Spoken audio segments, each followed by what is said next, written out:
Bismillahirrahmanirrahim. Assalamualaikum warahmatullahi wabarakatuh. Perkenalkan, nama saya Nurhani Holidiah. Saya dari Ekonomi Syariah 2 dengan NIM 221105020061. Baik, yang terhormat kepada dosen pengampu Ekonomi Makro Islam Dr. Abdul Wadud Nafis LC MEI, dan tidak lupa teman-teman yang saya sayangi dan saya banggakan. Di sini saya akan mempresentasikan makalah saya yang berjudul Institusi Keuangan Publik dalam Ekonomi Islam. Baik, langsung saja. Di sini saya akan menjelaskan latar belakang terlebih dahulu. Untuk mencapai keberhasilan yang maksimal, tidak seluruh aktivitas ekonomi diserahkan kepada mekanisme pasar. Ada kalanya mekanisme pasar gagal menyediakan barang dan jasa yang dibutuhkan oleh masyarakat ataupun mekanisme pasar tidak bisa bekerja secara merata dan adil. Jadi, tidak semuanya aktivitas ekonomi di pasar seperti jual beli itu diserahkan kepada mekanisme pasar. Dalam hal ini, pemerintah atau masyarakat perlu mengambil alih peran mekanisme pasar dalam penyediaan barang jasa tersebut. Jadi tidak hanya mekanisme pasar yang perlu menyediakan barang dan jasa, tetapi itu bisa diambil alih oleh masyarakat dan pemerintah. Oleh karena itu, dalam tahap awal perlu dikaji bagaimana keuangan publik ini dipraktikkan oleh Rasulullah dan para sahabatnya. Lalu prinsip-prinsip apakah yang biasa disyariatkan dari sunnah Rasul dan sahabat, dan bagaimana cara mengimplementasikan keuangan publik Islam yang terbangun sejak awal seperti zakat, wakaf, dan infak. Dalam makalah ini saya membahas 3 poin diantaranya. Yang pertama, apa sih yang dimaksud dengan institusi keuangan publik dalam ekonomi Islam? Yang kedua, bagaimana historis institusi keuangan publik dalam ekonomi Islam, dan yang terakhir, bagaimana perkembangan institusi keuangan publik dalam ekonomi Islam. Langsung saja pada poin yang pertama, yaitu institusi keuangan publik dalam ekonomi Islam. Apa sih institusi keuangan itu? Di sini institusi keuangan secara umum adalah lembaga keuangan yang mempunyai suatu bidang usaha dalam pengelolaan keuangan yang dapat melakukan penghimpunan dana, penyaluran dana, maupun keduanya secara bersamaan untuk melakukan penghimpunan dan penyaluran dana. Jadi, institusi keuangan secara umum itu adalah semua badan di bidang keuangan yang bisa melakukan penghimpunan dana atau penyaluran dana secara bersamaan untuk melakukan penghimpunan dan penyaluran dana tersebut, serta bisa menanamkan dana tersebut dalam bentuk lain berupa aset keuangan. Dalam lembaga atau institusi keuangan ini juga memiliki pengertian sebagai lembaga yang memfasilitasi produk di bidangnya dan memutar arus uang yang berada dalam perekonomian suatu tempat, baik menarik uang masyarakat untuk masyarakat lain yang lebih pantas atau hanya memfasilitasi penyimpanan saja. Salah satu contoh lembaga keuangan yaitu lembaga keuangan bank seperti bank umum, bank sentral, pegadaian, dan bisa juga non-bank gitu. Contoh lain yang perusahaan itu seperti perusahaan simpan pinjam dan lain-lain. Lembaga keuangan publik tersebut dalam ekonomi Islam adalah sebagai institusi yang berkaitan dengan pembagian barang dan jasa sebagai bagian dari institusi sosial, publik, keluarga, pendidikan, kesehatan, agama, dan kesejahteraan sosial. Keuangan publik Islam sendiri itu merupakan sebuah kaidah dan prinsip yang mengatur keuangan publik untuk kepentingan masyarakat yang tujuan dasarnya adalah untuk mencapai falah. Nah, nilai-nilai yang berasal dari Al-Quran dan hadis yang menjadi dasar perumusan sistem keuangan dan kebijakan fiskal negara. Nah, di sini pengelolaan Islam dapat dibagi menjadi 3, yaitu yang pertama itu pengelolaan harta berkaitan terhadap ekonomi masyarakat. Jadi pengelolaan harta yang dikaitkan dengan ekonomi masyarakat. Yang kedua, pengelolaan harta yang berkaitan dengan ekonomi negara.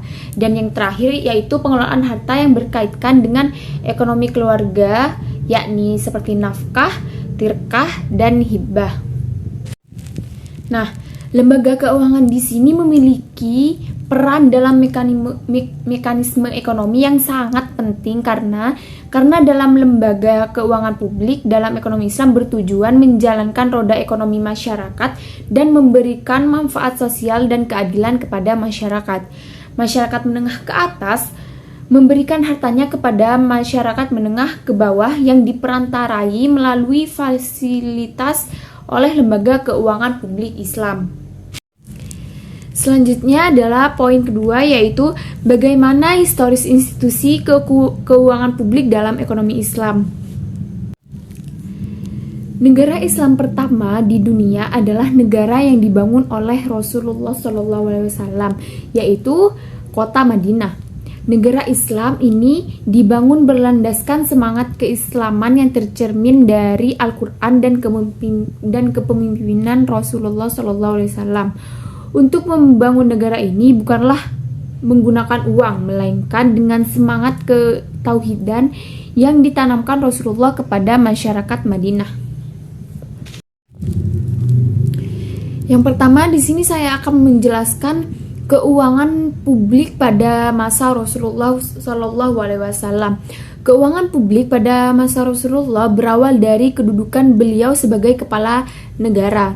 Setelah Rasulullah SAW hijrah ke Madinah, maka beliaulah yang memimpin kota Madinah dan mengalami kemajuan yang pesat. Rasulullah SAW telah memimpin seluruh pusat pemerintah Madinah dengan menerapkan prinsip dalam pemerintahan dan organisasi, membangun institusi negara, mengarahkan urusan luar negeri, dan membimbing para sahabatnya dalam memimpin sebuah negara sampai akhirnya melepaskan jabatan beliau kepada para sahabat secara penuh. Institusi yang didirikan oleh Rasulullah SAW adalah Bait al-Mal atau yang biasa disebut dengan Baitul Mal. Baitul Mal ini sudah ada sejak zaman Rasulullah SAW, tetapi yang paling kelihatan perannya adalah sejak zaman Khulafaur Rasyidin, yaitu dari masa Abu Bakar As-Siddiq sampai dengan Khalifah Ali bin Abi Thalib, di mana peranan dan fungsi Baitul Mal pada waktu Khulafaur Rasyidin tidak hanya sebagai lembaga keuangan yang mengurus ekonomi secara sederhana, tetapi justru menjadi lembaga yang mengurus seluruh masalah keuangan negara sekaligus sebagai lembaga keuangan yang mengelola semua kekayaan negara. Yang kedua adalah keuangan publik pada masa Khulafaur Rasyidin, masa kekhalifahan Abu Bakar As-Siddiq. Abu Bakar As-Siddiq merupakan khalifah pertama yang diangkat oleh kaum muslimin pasca wafatnya Rasulullah SAW. Pada suatu pertemuan di Sakifah Bani Sa'adah, para umat berbincang dan berdiskusi siapa yang patut memimpin mereka menggantikan Rasulullah SAW dan mengurusi urusan mereka. Jadi, pasca wafatnya Rasulullah SAW terjadi pertemuan di Sakifah Bani Sa'adah, yaitu pertemuan kaum muslimin yang berbincang dan berdiskusi siapa yang patut memimpin mereka dan menggantikan Rasulullah untuk mengurusi mereka, sehingga tercapailah suatu keputusan dan suatu kesepakatan, yaitu Khalifah Rasulullah SAW adalah yang mengimami sholat kaum muslimin pada saat beliau sakit, dan orang itu tidak lain adalah Abu Bakar As-Siddiq. 2 tahun periode beliau memerintah diawali dengan menyelesaikan problem keuangan publik. Dalam hal ini banyak orang-orang yang tidak mau membayar zakat, Selain itu, beliau juga menghadapi banyak orang-orang yang murtad dan pengakuan Musailamah al-Kadzab sebagai nabi palsu. Beliau sangat memperhatikan Bait al-Mal atau Baitul Mal sampai hingga beliau wafat hanya tersisa 1 dinar dalam pembendaharaan keuangan. Harta Baitul Mal tidak pernah menumpuk dalam jangka waktu lama karena dengan beliau langsung didistribusikan kepada seluruh kaum muslimin. Yang ketiga, yang terakhir, yaitu keuangan publik Islam pada masa Khalifah Umar bin Abdul Aziz. Kesejahteraan rakyat di masa Umayyah betul-betul terjamin. Pengelolaan keuangan publik yang dibuat Umar bin Abdul Aziz berkaitan dengan penerimaan keuangan negara yang sumber utamanya adalah dari zakat. Cerita tentang harta zakat yang tidak terdistribusikan karena tidak adanya fakir miskin yang berhak menerima kembali terulang. Selain itu, sumber-sumber penerimaan negara lainnya seperti jizyah, kharaj, unsyur, ganimah dioptimalkannya pula. Sedangkan kebijakan yang berkaitan dengan pengeluaran negara pada umumnya untuk kepentingan masyarakat dilaksanakan dengan prinsip keadilan dan pengeluaran untuk kepentingan negara dilaksanakan dengan prinsip kehati-hatian. Harta negara pada waktu itu juga digunakan untuk mendirikan dinas pos, panti-panti untuk orang cacat, membangun jalan raya, industri, madrasah-madrasah, dan yang lain-lain. Nah, di sini adalah poin yang ketiga atau poin yang terakhir, yaitu bagaimana perkembangan institusi keuangan publik dalam ekonomi Islam. Keuangan publik adalah bagian dari ilmu ekonomi yang mempelajari tentang kegiatan-kegiatan pemerintah dalam bidang ekonomi, terutama mengenai penerimaan dan pengeluarannya beserta dengan pengaruh-pengaruhnya di dalam perekonomian. Menurut perspektif Al-Mawardi dalam kitab Al-Ahkam As-Sultaniyah wa Al-Wilayah Ad-Diniyah terbagi menjadi 2 fungsi, yaitu yang pertama Bait al-Mal dan yang kedua adalah kebijakan fiskal. Yang kedua adalah kebijakan fiskal. Yang pertama adalah Bait al-Mal. Bait al-Mal dalam mengelola keuangan publik memiliki peran utama, yaitu mengoptimalkan sumber-sumber keuangan negara. Sumber-sumber keuangan negara Islam dapat diklasifikasikan ke dalam 3 kelompok, yaitu harta milik umum, harta milik negara, dan harta milik pribadi. Pemerintah melalui lembaga Bait al-Mal harus berupaya mesejahterakan masyarakat dengan memberikan subsidi atau bantuan atau memberikan modal usaha sehingga mustahil menjadi muzaki yang harus mengetahui hukum-hukum yang berkaitan dengan Bait al-Mal. Yang kedua adalah kebijakan fiskal. Kebijakan fiskal adalah salah satu perangkat kebijakan ekonomi makro dan merupakan kebijakan utama pemerintah yang diimplementasikan melalui APBN. Kebijakan fiskal dalam sistem ekonomi Islam memegang peranan penting dibandingkan kebijakan moneter. Hal ini terlihat dengan adanya kewajiban zakat dan larangan riba yang bertujuan untuk memaksimalkan kesejahteraan seluruh masyarakat. Dalam keuangan Islam, kebijakan fiskal bertujuan mengantarkan manusia kepada real welfare, kesejahteraan rohani di dunia dan di akhirat. Oke, mungkin hanya itu yang bisa saya sampaikan, yang bisa saya jelaskan.